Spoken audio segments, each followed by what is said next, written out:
you. You were just listening to Mozart's Sinfonia Concertante for violin and viola, the first movement of which we had our very own concertmaster Sven Ronning and principal violist Thane Lewis featured as the soloists. Now, it's been a while since I all saw you all on Facebook. In fact, you're seeing me. I wish I could see you, but I'm glad to see you're commenting and saying hello to each other. But I'm delighted to be back this evening, and I'm going to be joined by three really special guests who prepared a delightful, brilliant program for you, which has been edited by Scott House. And that's going to be playing on YouTube at about 8:15, right after we finish our program here with you. We hope you've enjoyed our programs the last month. I hope you've seen a number of them. The interludes programs is our chamber concerts with our musicians. We've also produced three encore performances, including West Side Story, Candide's Make Our Garden Grow, Fire Mountain, the Tabla Concerto, and Scheherazade, as well as Jeff Snyder, our second trumpeter, showing us the marvelous trumpet factory of Monet. All of these programs are free and available to you all on the YouTube channel. And hopefully, you all know by now that right before each one of these performances, we can be joined in person. Well, not quite in person, but at least I can see you, but on the backstage Zoom platform. So please subscribe to Symphony Tacoma's YouTube channel and sign up for our newsletter, and you will be invited to all those backstage events. So I know it might be a bit confusing, but let me just remind you how this works. If you share this with your friends right now, you just go to this program and click share, then we will get a ton more followers and people listening, enjoying this wonderful, free and accessible program, which I think you're really going to enjoy tonight. And then around 8:10, we're going to transition onto YouTube. So what's the difference?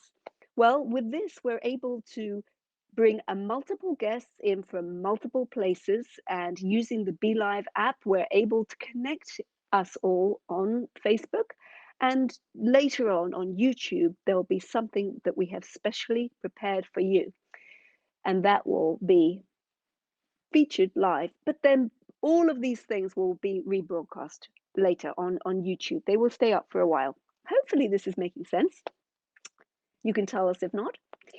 So the one thing I do want you to know is that you can also stream this to your television. We use a device called the Chromecast. It's like a little thumb drive. You plug it into the back of the TV. I mean, I think it's been going for around 15 years now. And maybe you have a better TV than I do, in which case you already have YouTube apps installed on it.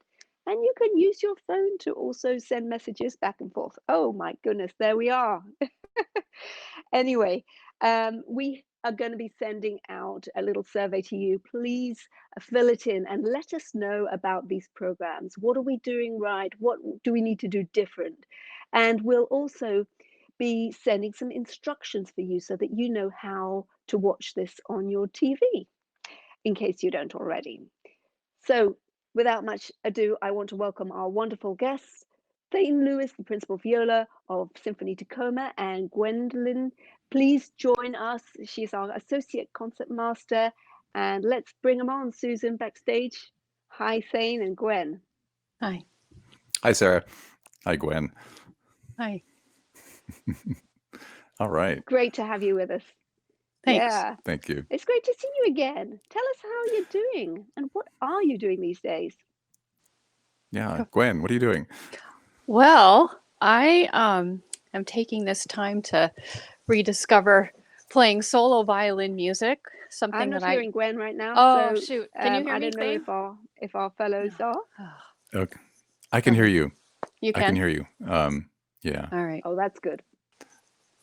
She's going camping and learning solo violin repertoire, which sounds familiar. I'm doing kind of the same thing with going back over old rep, and it's a nice to have a little bit of time. Orchestra is great, but solo playing is better. It's fun to play solo, So it is good to go back and go over some little pieces, and this opportunity we had through Symphony Tacoma to do some recording of solo stuff was great for that reason.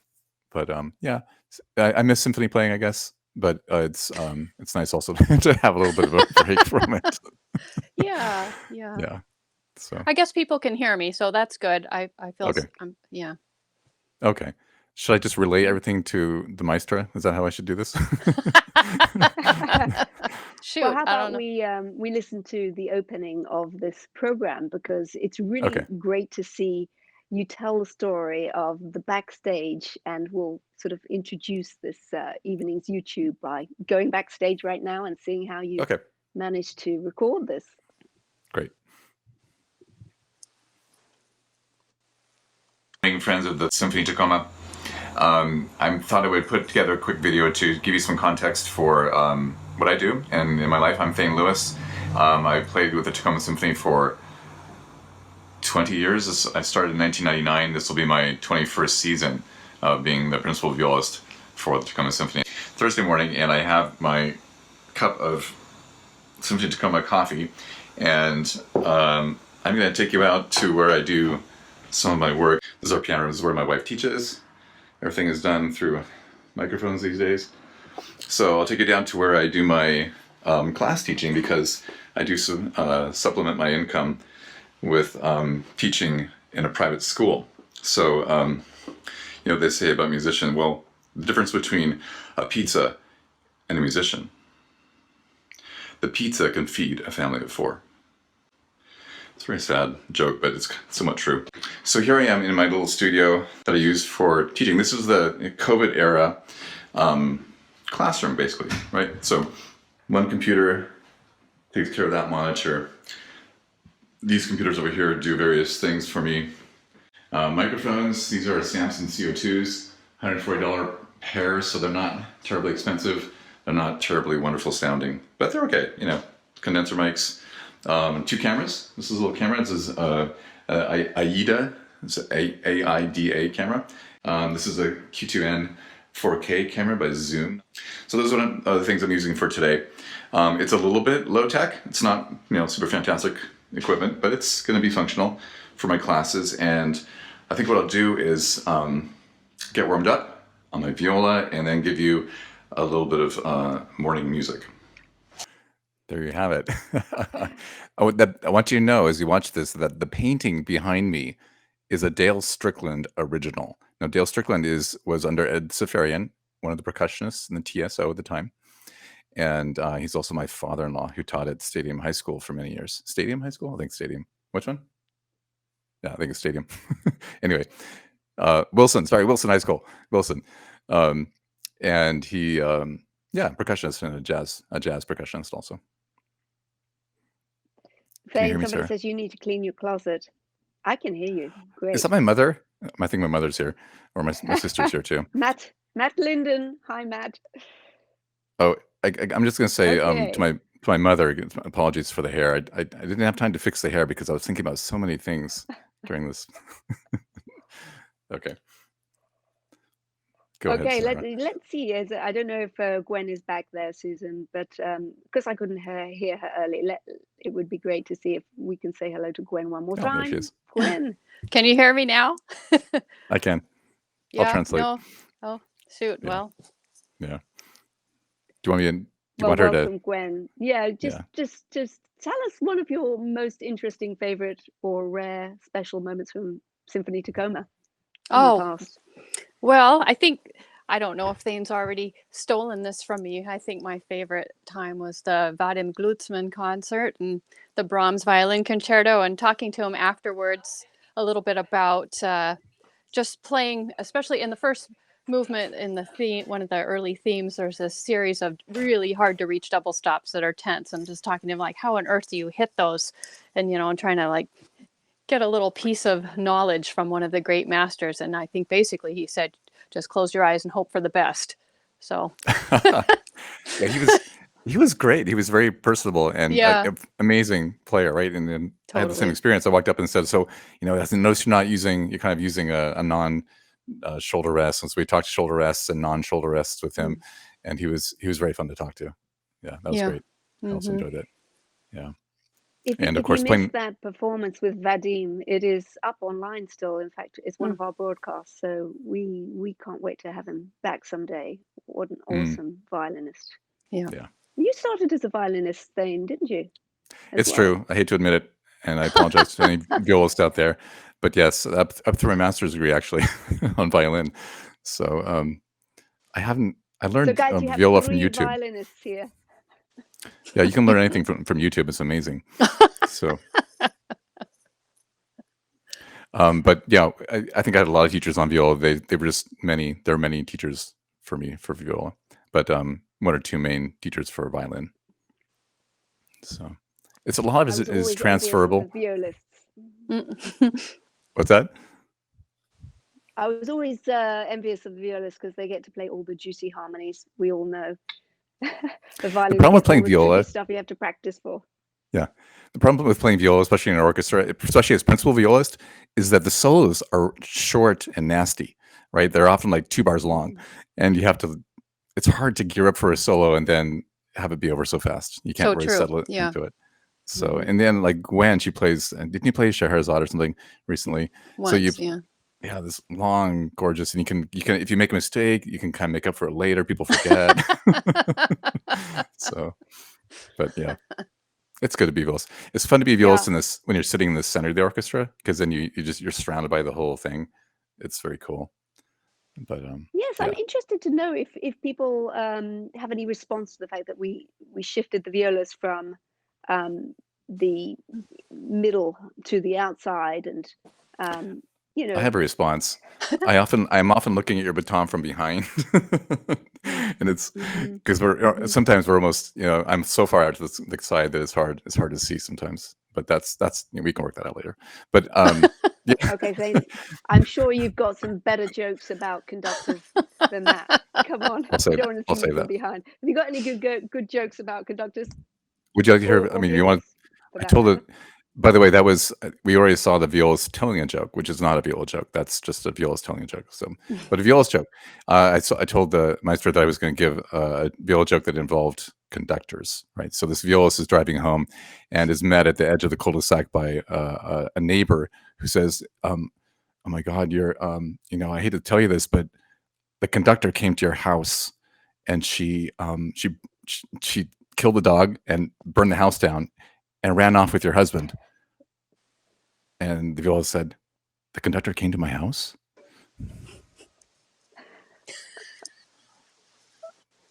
Okay. So That's it.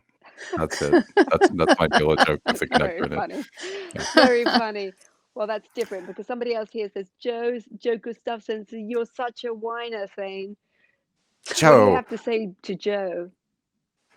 Oh, I would not. I would think twice before saying anything back to Joe. She is a formidable intellect and soprano. Now, soprano jokes. What's the difference between a Rottweiler and a soprano? The lipstick. That's for Joe. That was for Joe. Well, Gwen, do you have any good jokes? No, I can't top any of that. I'm enjoying the show. Sorry. Okay. Yeah. Okay. We should probably get away from jokes now. Thane, you'll have to translate. All right, all right. Time. Oh, Oh, shoot. let's talk about something else. Now, Okay.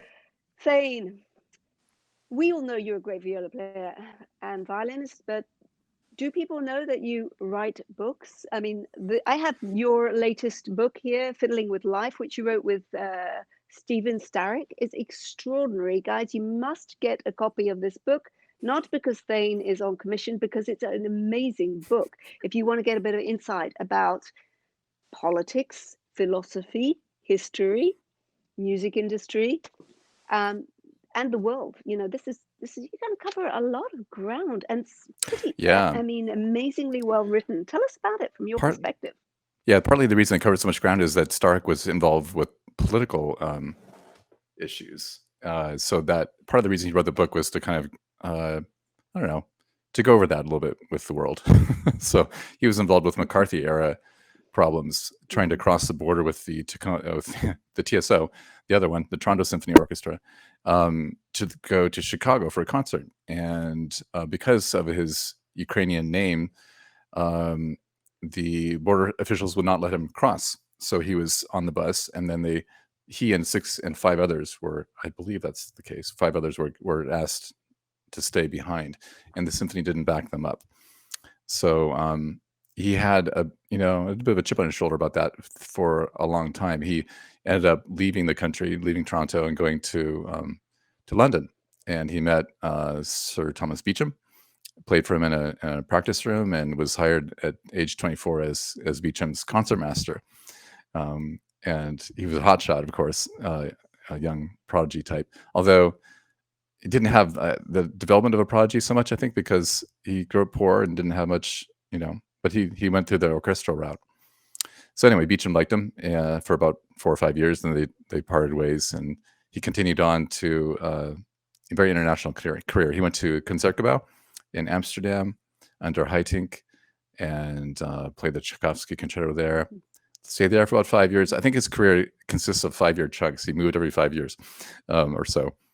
Went to Chicago on Dr. George Zell's recommendation under Martinon, Chicago Symphony concertmaster. Then I believe he went to Oberlin at that point, and then finally returned to the TSO, the Toronto Symphony, under Sir Andrew Davis, and had a return to his hometown.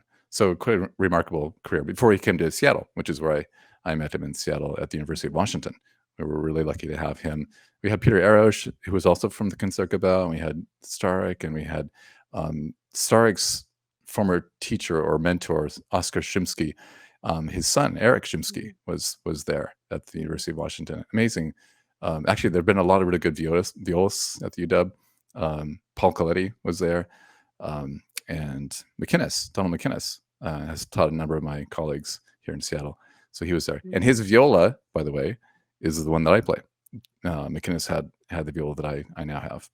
So interesting bit of information there. So yeah, the book. Does anybody else get the sense of that when you say the viola, we just kind of want to hear it? We want to hear it. Why don't we just pause for a moment and just play a little excerpt of Steve and Starek, and people can then see how amazing this guy was, and we'll talk a little bit more about the legacy of the violinists and you being a violinist studying with him. Here's him playing. Lots more links on YouTube.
And oh my goodness, what Uh, practice, what phenomenal, incredible technique.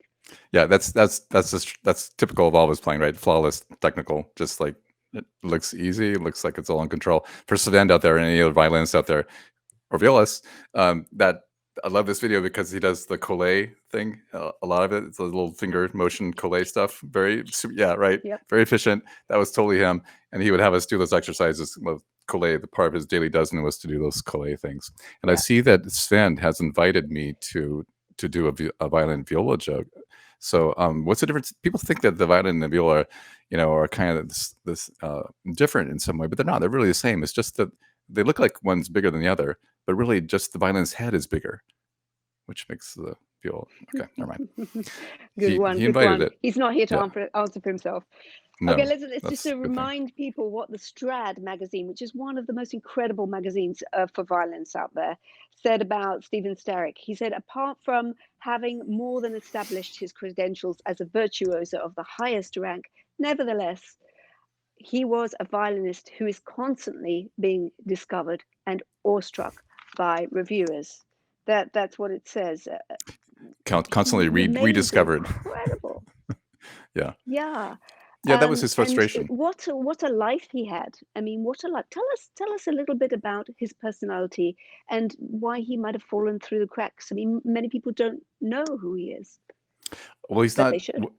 Yeah, right. That was his big frustration, is that he didn't get recognized as much as you might expect him to, given that the way he plays. And I think it's partly because has a somewhat reserved demeanor when he plays, and he doesn't pander too much. And I think he also was an orchestral violinist, and I think that he was playing in two different worlds at the same time and trying to balance the two. I think he may have wished he had left the orchestral world a little bit earlier to do a solo career.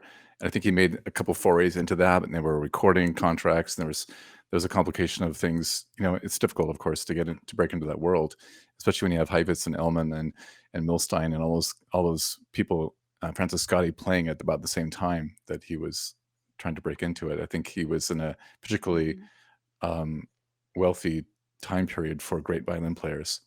But yeah, it's hard to say. Right.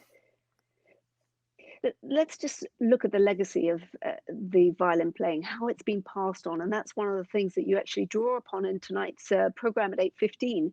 Can you just line out this lineage, this incredible lineage, which connects Heifetz and Starrick and Shumsky, Paganini, Yeah. and Vieuxtemps for us? How Yeah. does it all So, fall into place?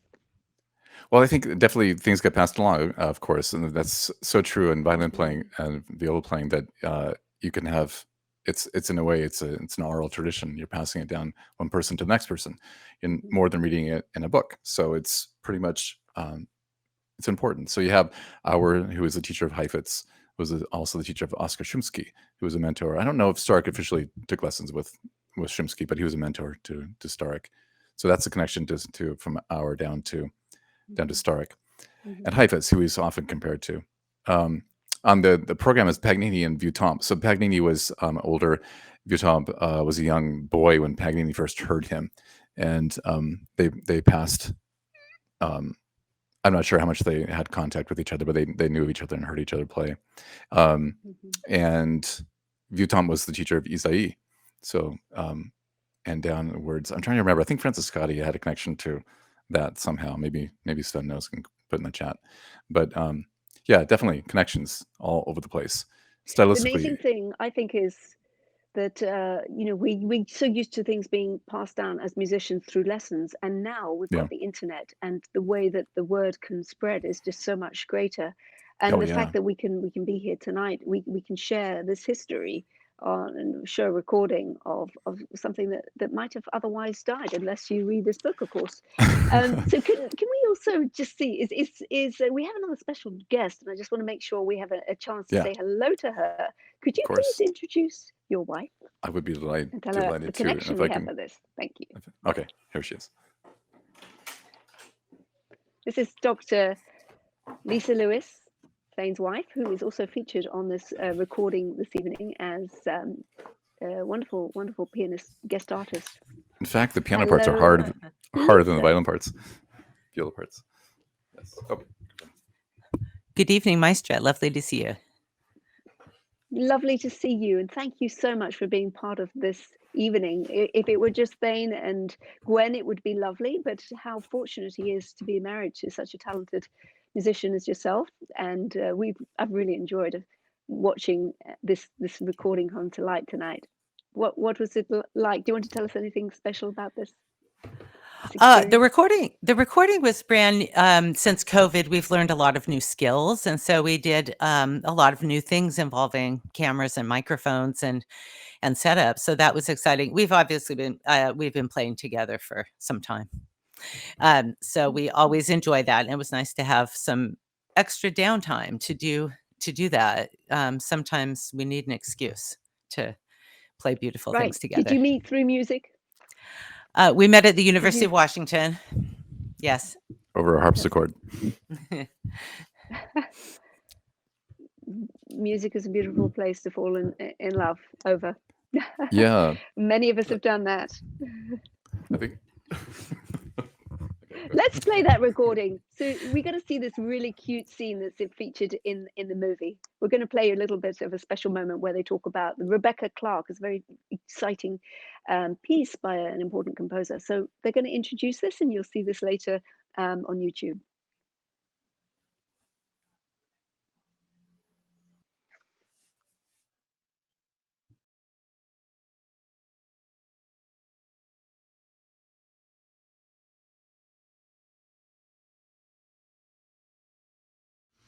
I'm here at Holler Lake United Methodist Church in North Seattle with the lovely Dr. Lisa Lewis. And it is on this very location that we will be recording the Clark Sonata for viola and piano tomorrow. Is this true? It's true. And we're very excited. It's a great piece. I just wanted to lead off with the obvious question. What attracts you so much to playing with me? Well, I've met this guy before, and during the pandemic, we're not allowed to play with people outside of our family pod, so he's what I have. Yeah, okay, thanks. So the sonata is interesting because it has a history. It was composed by Rebecca Clark, for a contest, and it was submitted anonymously, as was a piece by Ernst Bloch, the famous Ernst Bloch, right? And when the votes were cast, both Rebecca and Ernst got the same number of votes, so they tied. And at that point, they unveiled who the authors of the compositions were. And guess what they decided the winner would be, who they decided the winner would be. Was it Ernst or Rebecca? It was Mr. Bloch got the award. So, well, it's kind of fun to put the two on a recital together, those two pieces, and see which one sounds better. And in my opinion, the Clark is a better piece. So anyway, it's a fun piece. We're playing the second movement, and we're going to enjoy playing that for you.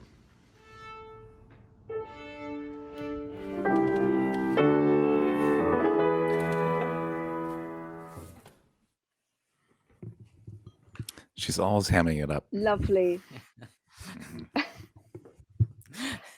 I have a question from one of our listeners for you both. This is from Pamela Youngberg. Thank you for joining us tonight, Pamela. Does the fact that we hear so much classical music online impact composers? In other words, are composers writing work that sounds different in some ways? What do you think? Well, there are, of course, a lot of modern trends in music, but the fact that we now can access almost the entirety of written musical history, of course, impacts composers greatly. If you listen to some of our most recent music for, say, film and TV and other media, composers are using styles from medieval period all the way through avant-garde serialism and beyond. And partly it's because we have such access to this wealth of musical styles. And I think if you take a composer, say, at the time of Mozart, as genius as he was, he really only had access to the music that was being composed and performed during his lifetime. Music before and after, it was not available to him, and they didn't have recordings. So we just have a lot of resources as to different styles and also different cultures and what they have to offer in terms of instruments and different tonalities. So yes, I would say definitely. She's the brains of the Thank operation you. here. We've got a brains and comedian and a lot of talent mixed in.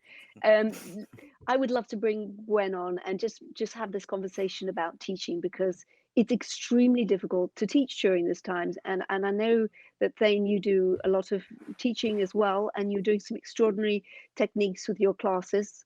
I commend all teachers during this time. I mean, hats off to every single one of them who's keeping my kids out of trouble and everybody else trying to engage through music in particular is really, really difficult. Gwen, you've been doing a lot of things for Symphony Tacoma behind the scenes over the many years you've been, since we started the program Symphony to You, you've been going into schools and working with kids in underprivileged, underserved communities, touching people's hearts. Many of you who joined our gala will see those testimonies that many of the students have given to Gwen and Anna Jensen's work. Can you tell us how you managed to do this now in this age? Because I know you're doing it, and I'm sure we'd all love to know a bit more. Yeah, just continuing on. I mean, it's online. I almost feel like it's more important now than maybe it ever has. For me, music has been a huge escape from a lot of negativity these last many months, and I'm imagining it'll be continuing to be that way for a lot of us for several more. And I feel like it's extra important for the kids right now to sort of have that exposure to music and to maybe have it help them realize that they have a voice and something that gives them some empathy and fosters compassion and respect in their lives, and something that they can share with other people that's unspoken. So I think it's just a really important time to keep music in everyone's life, and I hope that I can help with some other kids continue to have that in their life during these really hard times.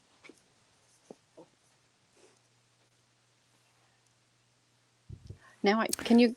Yeah. No, I heard you all can't. of that. You can. It was Okay. beautiful. Yeah, it was beautiful. Okay. So, for me, last year in the spring, things were going okay with classes, but not great. We were doing videos together, and but not playing at the same time. So this year we tried. Gwen and I use this program called Jamulus. It's a software that's low latency, allows you to play together, and it actually works quite well. So we began using that at school. I think Michaela's here, one of my students is here, who hasn't always had a good time with the software because it doesn't work so well in PC, but it is a pretty cool thing. So it's made our classes a little more lively this year. We didn't expect to be here, but in August we were kind of gearing up for this, and it turned out to be a good tool. I was going to ask the maestro to come to class someday in Jamulus and see how it works. Who knows? Maybe the Symphony Tacoma can do a rehearsal someday. Are you getting audio? Can you hear me okay? Yeah. So anyway, I don't know if you can hear me, but I can hear you. Yeah. I'm not able to hear you guys, but I just wanted to thank everybody so much for coming. And I'm going to suggest, Susan, can you perhaps have Thane just wrap up everything for us? And I'm not sure I can wrap it up as well. Thanks so much, everybody, for watching. And we will see you in the chat in YouTube in a moment, which will be playing in about 7 minutes from now. So we have another excerpt from Mozart's Sinfonia Concertante. And thank you all so much, and Thane for curating and performing it, leading such a great performance for us to hear tonight. If you missed tonight's performance, you can rewatch it later on YouTube. Thanks, everybody. Thank you, Sarah. Thank you. See you soon. Okay. Bye, Gwen. Bye.